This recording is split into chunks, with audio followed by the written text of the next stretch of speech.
Welcome back to the Nancy Levin Show. I'm going to begin today with a little bit of a confession. For a long time, I believed that having no boundaries made me exceptional. I believed that the way to build a business that really mattered was to give it all of my time, not some of it, but all of it. The early mornings, the late nights, the weekends I kept telling myself were just temporary, the dinner where I was at the table, but mentally in my inbox, the one more minute finger I gave to anyone around me, I just need to send one more email declaration. I believed that if I gave enough hours, answered fast enough, stayed available enough, that whatever I was building would finally feel safe. So what I want to tell you today, as a woman who runs her own business, who built a business with my own name on the front of it, is that the more of my time I gave away, the less of me there was inside of what I was building. I was everywhere and I was nowhere. And it took me a long time to understand what was actually missing. It wasn't more discipline, and it wasn't a better system. It wasn't another way to squeeze more out of the day. What was missing was a line of delineation, a place where I ended and work began. What was missing was a boundary. So that's why I want to talk to you today about boundaries. The way they actually live inside of a founder, a business owner, an entrepreneur, someone whose name, whose energy, whose hours are often the product. If that is you, this conversation about boundaries is different than for almost anyone else. When you work for someone else, there are edges built into your day. There might be a building you leave. There is a manager who tells you when the project is done. There is a clock that at some point says, that's enough. When you build for yourself, all of those edges disappear. There's no building, there's no manager, and there's no clock. There's just you and the work and the quiet, endless invitation to do a little more. And so the question stops being, what does the business need from me? The real question becomes, where do I end and where does the business begin? Because if you can't answer that, if there's no line, then the business will take everything you have. Not because the business is cruel, but because the business can. And so I want to name something here that I see in the founders I work with. They treat everyone else's time as sacred. They are not late for a client. They wouldn't waste a customer's hour. They honor deadlines, meetings, commitments they've made to someone else. And then their own time, their mornings, their evenings, their weekends, the quiet hours that were supposed to be theirs, is just out there up for grabs, available to whoever asks for it. So notice, if you protect your client's time like it's precious, because it is, but your own time, the one truly finite thing you have, the finite commodity, the one thing you cannot ever make more of, you give it away like it's limitless. And I'm not saying that to provoke shame. I'm saying it because I want you to hear how strange it is that the person most careful with everyone else's hours is so often the most careless with their own. So I want to give you a reframe here. And this is one I want you to carry out from this episode. A boundary is not a way to keep people out. A boundary is a way of keeping you in. A boundary is not a wall that I build to keep you away. A boundary is the line that keeps me from disappearing into everything I've agreed to. When I have no boundaries, I don't actually have any more to give. I have less, because there's less and less of me that's actually present. and more of me that's just performing availability. And you can feel the difference between a yes that comes from your fullness and the yes that comes from fear. One builds the business, the other slowly empties the builder. So I want to talk about resentment, because resentment is one of the most useful signals you will ever get as an entrepreneur. And almost no one is taught to read it. So here's what I mean. You take the call you didn't want to take. You give up the morning you'd saved for yourself for the client who pushed. You answer the email on the weekend because you didn't want to seem unavailable. You say yes to the collaboration, the podcast, the favor, the quick coffee to pick your brain, and somewhere in your body, quietly, something tightens.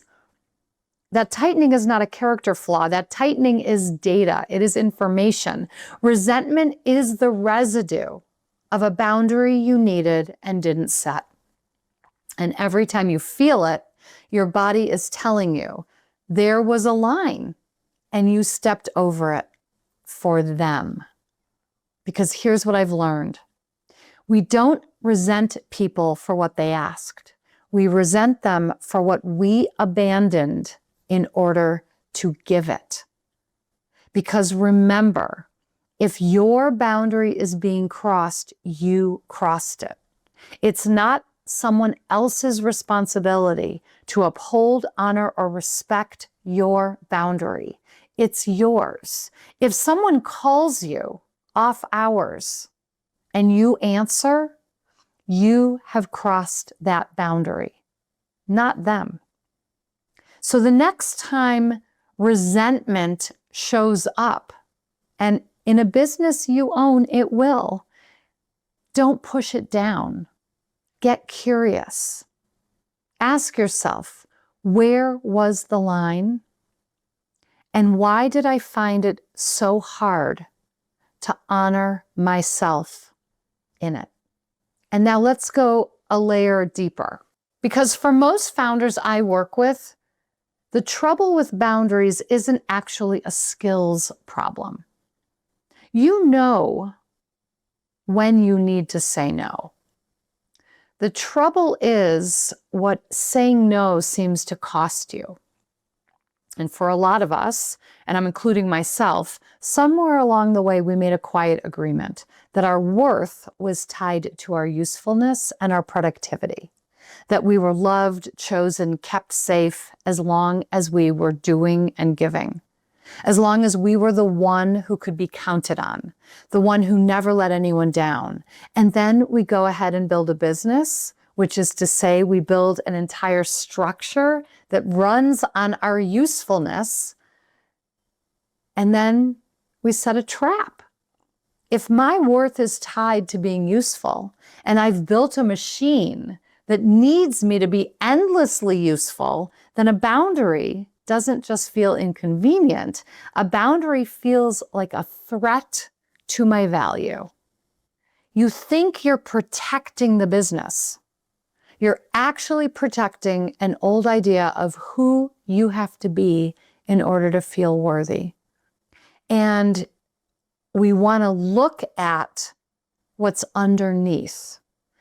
We want to look at what on the surface you are committed to in terms of growth, freedom, building something that's yours. But underneath, there's often a quiet, old, outdated commitment running the show. A commitment to never disappoint anyone. A commitment to be the strong one. A commitment to keep everyone comfortable, even at your own expense. And when you surface the commitment, I want a business that gives me my life back, collides with, I must never let anyone down. So when you see that what you want, your desire, is out of alignment with what you're experiencing and what you're most committed to. For example, you might say, I want a business that gives me my life back, but you're more committed to not letting anyone down. what you're most committed to will always win out. And so that's why you can know exactly what boundary you need and still not set it. It's not weakness, it's loyalty. Loyalty to a version of you that kept you safe once and is now quietly running you into the ground. So how do we change this? Because I don't want you to just name the trap. I want to show you the way through. And the way through is the same way through that everything real moves. Change equals vision plus choice plus action. This is my transformation equation, and we are going to apply this framework here. So vision. This is often the part people want to skip. When we think about boundaries, we usually start with what we want to stop. Stop overworking, stop answering at midnight, stop saying yes to the wrong clients. But a boundary built only on no has no spine. It collapses the first time someone pushes. So before the no, I want you to have a vision of the yes you are protecting. What is the no in service of? Every no to something outside of you is a yes to you. So a no, I want to stop working on the weekends, is ultimately, I'm building a life where I am present for the people I love, where I'm rested enough to lead, where my business runs on my best, not my last. So a boundary is only as strong as the vision it is defending.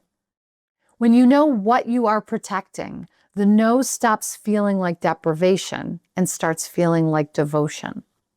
Now let's look at choice, because this is the part we don't want to hear. A boundary is a choice, which means that it has a cost. You don't get to set a boundary and have everyone clap.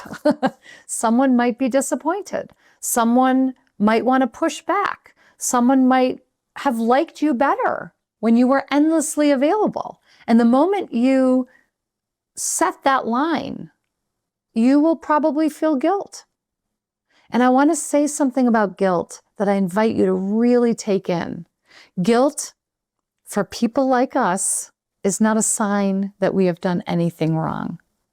Guilt is the toll you pay for crossing the threshold into new territory. It's the feeling of doing the unfamiliar thing, the boundaried thing, the thing the old you would never have allowed. So when you set the boundary and hold the boundary and the guilt floods in, it's not a mistake.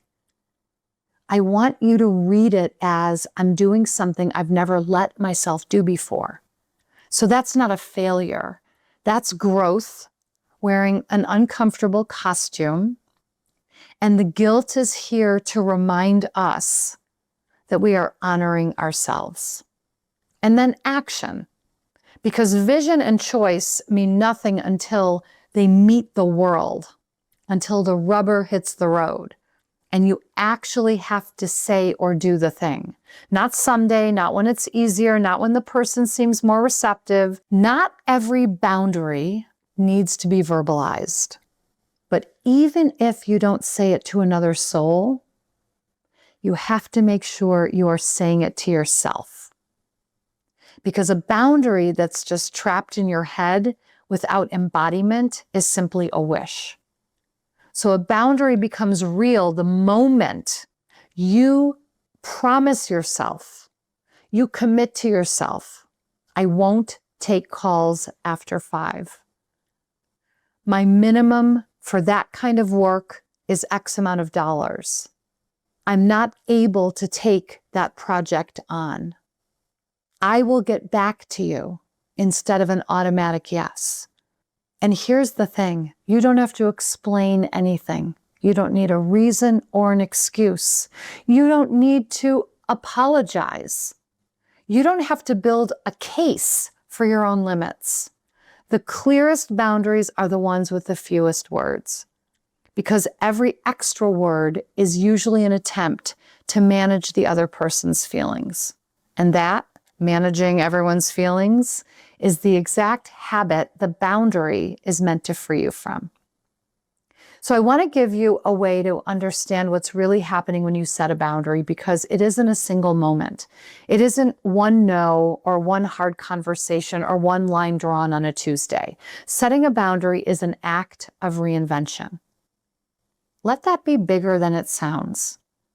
When you set a real boundary, you are not just changing a behavior, you are changing who you are in relationship to your work, your clients, your time, your own life. You are becoming a different person. The old version of you would barely recognize this new version.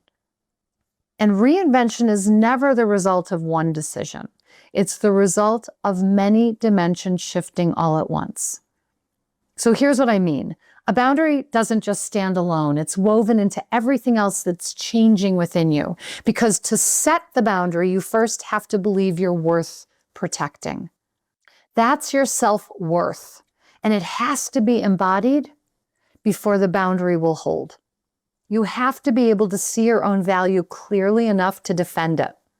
That's your self-confidence. And it grows every single time you keep your word to yourself. You have to be willing to be seen holding the line, to let people watch you become someone who has limits. That's your visibility. And a boundary is one of the most visible things you'll ever do, even if no one knows you're doing it. But underneath all of it, there is the vision, because your vision is your North Star. It is the thing every boundary is ultimately in service of. Every line you draw either moves you toward the life and the business you actually want or away from it. So a boundary is never just a no. It's a whole reinvention revealing itself one line in the sand at a time. And here's the part I most want you to hear. Reinvention is not a destination. You don't set a few boundaries, plant a flag, and announce that you're finished and that you're a boundaried person now and the work is done. Reinvention is an ongoing practice. It's something you choose again and again.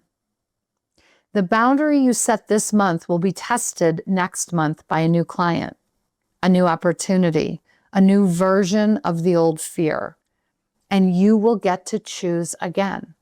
And that's not the failure of the boundary.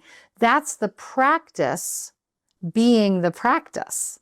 You are not trying to arrive at some final fortified self who never has to choose again. You're becoming someone who knows they can keep choosing, who trusts themselves to draw the line again tomorrow. That's trust. That's the real reinvention, which is returning to the essence of the truth of who you are, standing in your self-worth and your self-trust. And then here's what happens on the other side of it. When you stop pouring yourself out indiscriminately, something genuinely changes. The business gets the best of you instead of the last of you. The clients who are right for you feel the difference in how you show up. The work gets sharper because it's coming from someone who's actually home inside their life. I have watched this happen again and again. A founder finally sets the line they've been afraid to set for years, and the thing they were terrified would break doesn't break. And in fact, it deepens because people can feel the difference between someone who's giving from fullness and someone who's giving from fear. Your boundaries don't repel the right people, they reveal them. And there's one more thing I want to share here, specifically to you, if your name is on your business, if you are your brand, if your face is the logo, if when people say the name of your company, they're also saying your name. Because you carry a particular kind of risk, because the line between you and the work isn't just blurry, it is almost invisible. And when a client is unhappy with the business, it can feel like they're unhappy with you. When the business has a hard month, it can feel like you are having a hard month as a human being. When you need a boundary with work, it can feel like you're abandoning yourself. And so the people who most need to know where they end and their business begins are often the ones who've never drawn that line at all. So hear me when I say you are not your business. Your business is something you built, something you made, something you created. But you existed before your business and you will exist beyond it. It might be one of the most beautiful things you've ever crafted, and it is not the whole of who you are. The day that you can feel that difference, really feel it in your body, not just understand it in your head, the day your business stops being a cage you built and starts being a vehicle that's actually taking you somewhere you want to go, that's when you know that you are separate from what you achieve, what you produce, and what you do, and that your value and worth is not tied to any of those things. So what I want to leave you with this week, I actually invite you to tap into your resentment. Find the place in your body where you tighten, where you tingle. The yes you keep giving even though it costs you more and more each time. That's your data. That's the line, the boundary asking to be drawn. And before you draw it, I want you to find the vision you're holding underneath that no. What life are you protecting? What are you saying yes to by saying this no? And then make the choice, knowing that if the guilt arises, the guilt is not a sign to stop. It's simply the toll on the road to who you're becoming. And then take action. Say the words. Do the thing. It's okay if someone else is disappointed. You're no longer abandoning you. You can survive their disappointment. What you cannot survive is a whole life of abandoning yourself to prevent it. You did not build something of your own so that it could consume you. You built it so you could finally live on your own terms. The boundary is how you remember that. So draw the line, not to keep the world out, but to keep yourself